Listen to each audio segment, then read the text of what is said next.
Buenas noches, le escucho muy bien. Ahora sí, Ignacio, qué bueno entonces tenerte con nosotros en Panorama Mundial. Te preguntaba porque, bueno, Putin dijo que Biden es un estadista y que las conversaciones fueron constructivas y productivas.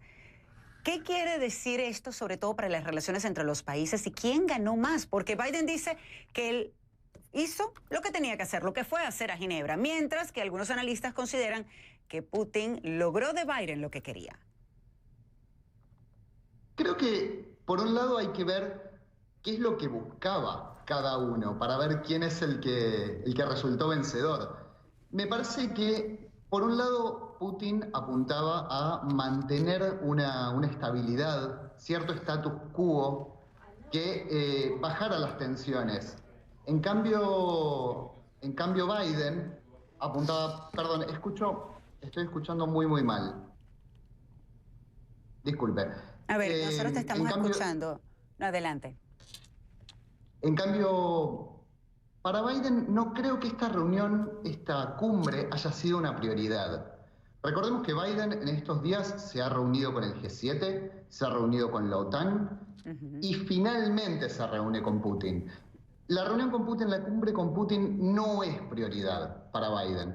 Ahora, ¿era prioridad para Putin? Y creo que tampoco. Me parece que los objetivos de esta cumbre eran muy modestos, porque los dos tenían muy en claro que había puntos en los cuales simplemente no iban a coincidir.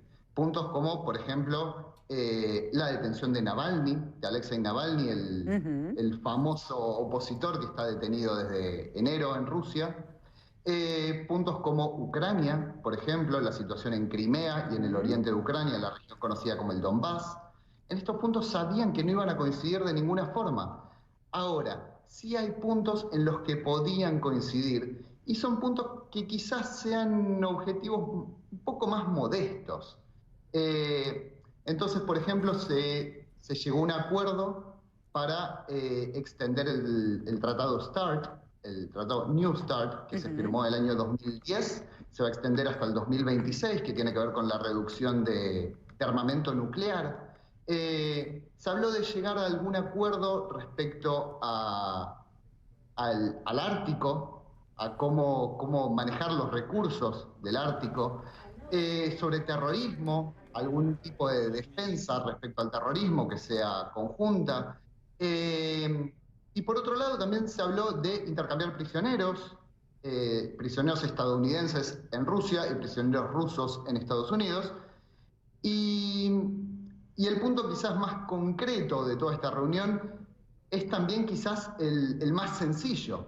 Lo cierto es que hoy por hoy las relaciones están tan mal que desde abril no había embajadores de Estados Unidos, no había embajador de Estados Unidos en Rusia, no había embajador ruso en Estados Unidos. Así que ese fue el primer punto, quizás el punto más concreto de acuerdo, es que finalmente habrá embajador de ambos países en la capital del otro. Que indica que mejoran las relaciones diplomáticas. Sí, este acuerdo, por ejemplo, o extender este acuerdo, también es una buena señal. Tenemos que van a trabajar en conjunto para evitar los ciberataques. Pero hablabas de Ucrania. Sabemos que Ucrania y la OTAN, y ya que hablabas de OTAN, pues por supuesto eso se le preguntó a Putin. Él dijo que sencillamente hasta que no respetara Ucrania el acuerdo de Minsk, ellos no lo iban a hacer. Sabemos que Ucrania es apoyado por Estados Unidos. ¿Qué significa esto para Ucrania? ¿Qué va a pasar en la frontera? ¿Qué va a pasar en Donbass? Y sobre todo, con respecto a Estados Unidos, ¿seguirá entonces lo mismo? ¿Seguirá la presencia militar en la frontera, presencia militar rusa en la frontera con Ucrania? Putin defiende completamente la movilización de tropas. Él considera que está en todo su derecho de movilizar tropas rusas dentro de territorio ruso, aun si es en las fronteras con Ucrania. Él considera que están haciendo ejercicios militares como los hacen en otras regiones de Rusia. No lo considera ni una amenaza ni nada parecido, con lo cual lo va a seguir haciendo. Eh, en cuanto a Estados Unidos, es, es curiosa la situación de Estados Unidos en el Donbass, porque en relación al conflicto en Donbass, porque Estados Unidos desde un comienzo del conflicto, allá por 2014, destinó mucho armamento y destinó mucho dinero para apoyar a las tropas ucranianas, que, recordemos, Ucrania desde la independencia en 1991 no había invertido en armamento, no había invertido en infraestructura militar en general. Tenía tropas muy diezmadas, tenía armamento simplemente vetusto, completamente antiguo, obsoleto. Con lo cual Estados Unidos proveyó mucho armamento y proveyó mucho dinero para reforzar esas tropas ucranianas en ese conflicto.